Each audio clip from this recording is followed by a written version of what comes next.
welcome to the Mentored Engineer. I'm excited you're here. Thank you for watching. We are getting close on our coaster. Let's have an update.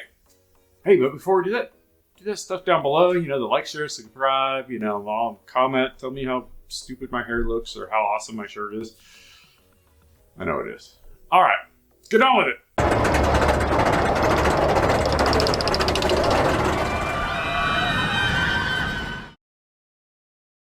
Hey, Corey here with the Mentored Engineer. Before we get on with today's show, I want to celebrate those that are members here and support the channel. Your contributions help keep this channel on the air and growing and getting better and better every day. So this month, we are celebrating the following people. Nabil, Drew, Matthew, Yannick, and Anthony. Thank you for your contributions. We really appreciate them here. All right, so for those of you who are not members, if you would like to join, just scroll down a little bit and click that join button. We got 3 different levels for you. Please select the one that was right for you. Now, let's get on with the show. Okay, so what has happened? Well, first of all, we have assembled our cart. It is 100% awesome. It was 100% awesome beforehand, even in the design phase. But now we got it fully assembled. You can see here that it's got some decals on it. We got a screaming eagle. Yeah!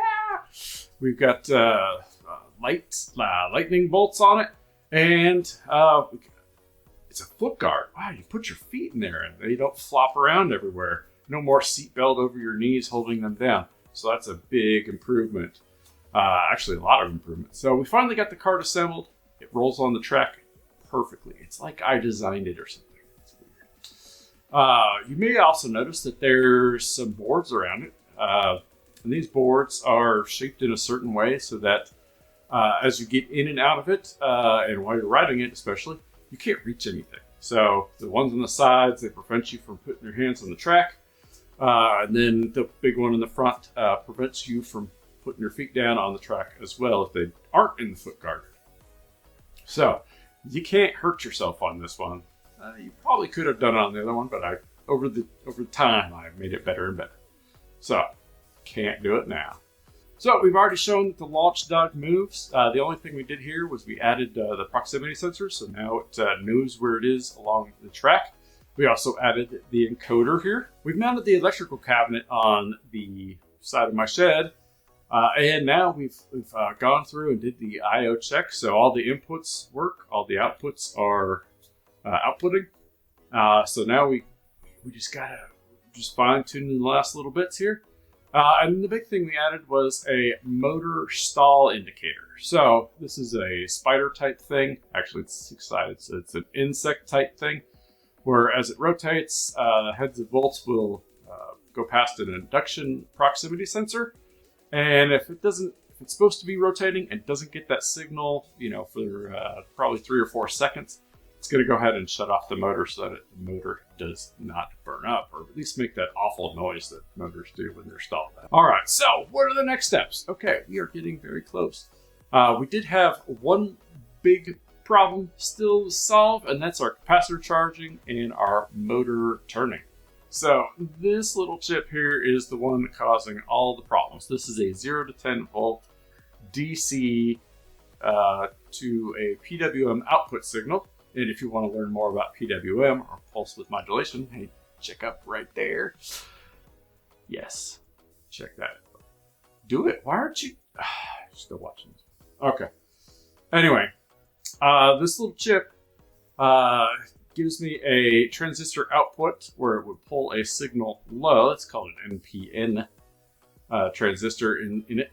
What we want to do is get that up to 170 volts. However, this is rated for 30 volts. So I've blew up a couple of these trying to do this. So what I now need to do is use that transistor to pull another bigger, higher voltage rated transistor up to 170 volts is what the peak load we could have on this is. So we just need to add another transistor here in our electrical schematic. You can see here it's in purple. So why 170 volts? Well, when you rectify an AC circuit, you're going to get a bunch of humps. And the average there is going to be 120 volts. However, our peak is going to be 170 volts. And that's just the way the math works out. RMS, root mean square, is the 120. and it's a factor of 1.414. So 120 times that is 170 volts. So once we get our motor turning and our capacitors charging, we need to tune those PID loops, make sure they're performing well. The calibration process will take a while, so got to get everything fine-tuned in there, make sure that our errors are working the way that we want. So we got to trick the system and make sure that not only do we have the errors when we should have the errors, but also can we recover from that error once it happens. And the final thing is we got to start doing testing, right? We got to not only do the launch system testing, but we got to do the cart with the overload testing. So we got to load up that cart to 1.5 times and do at least 10 tests. And then we are going to be in the home stretch of actually getting people to ride on this thing. Man, it is getting close and exciting. So, stay tuned. More to come. Thank you for watching The Mentored Engineer.